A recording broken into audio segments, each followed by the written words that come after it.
in our inequalities of race and ethnicity unit, this one is minority, race, and ethnicity.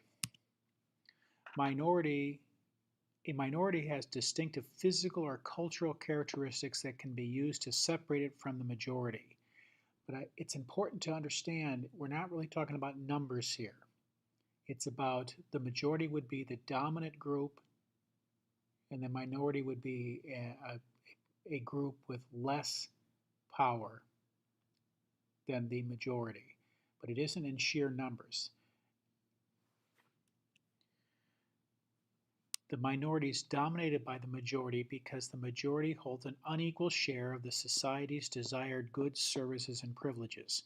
It's not about numbers, which one has more people, it's about who has more power. Minority traits are often seen by the dominant majority to be inferior, and this presumed inferiority is used to justify unequal treatment. The minority is seen as less than. Members of the minority have a common sense of identity and strong group loyalty. This isn't always the case, but normally this is the case. Membership in the minority group is an ascribed status applied at birth by the majority, and this is a really important term. The ascribed status. There are two different types of status that one could have, ascribed or achieved. Achieved is what you've earned.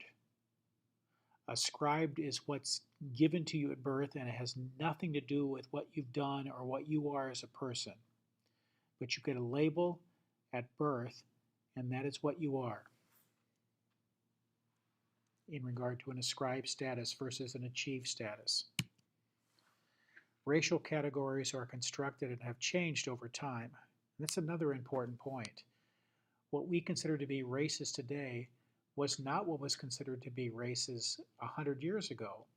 In fact, the United States government considered people who were Italian to be a separate race, or people who had the Jewish religion to be a separate race, for example, 100 years ago. Along with attempting to identify races on the basis of physical features, some have said that certain characteristics were superior and others inferior. But it's important for you to know something.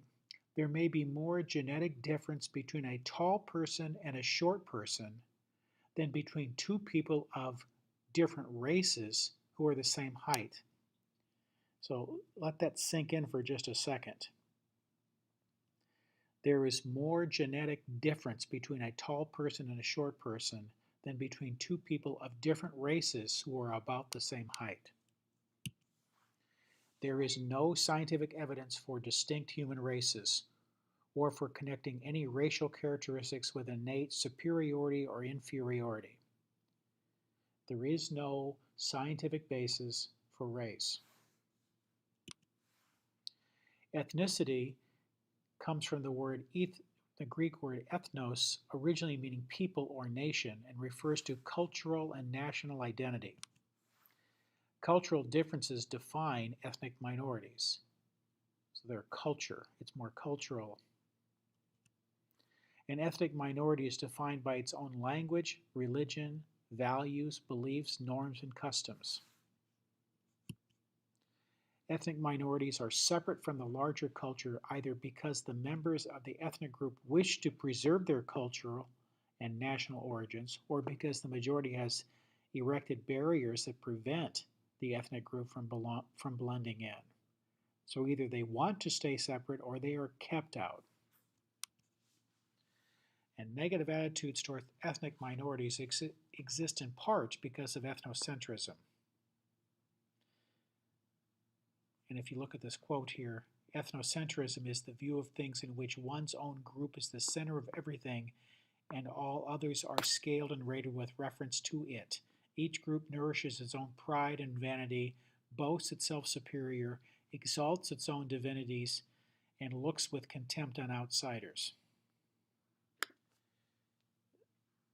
That is what ethnocentrism is, and that is what leads to negative attitudes towards other ethnic groups. That's your big show for today.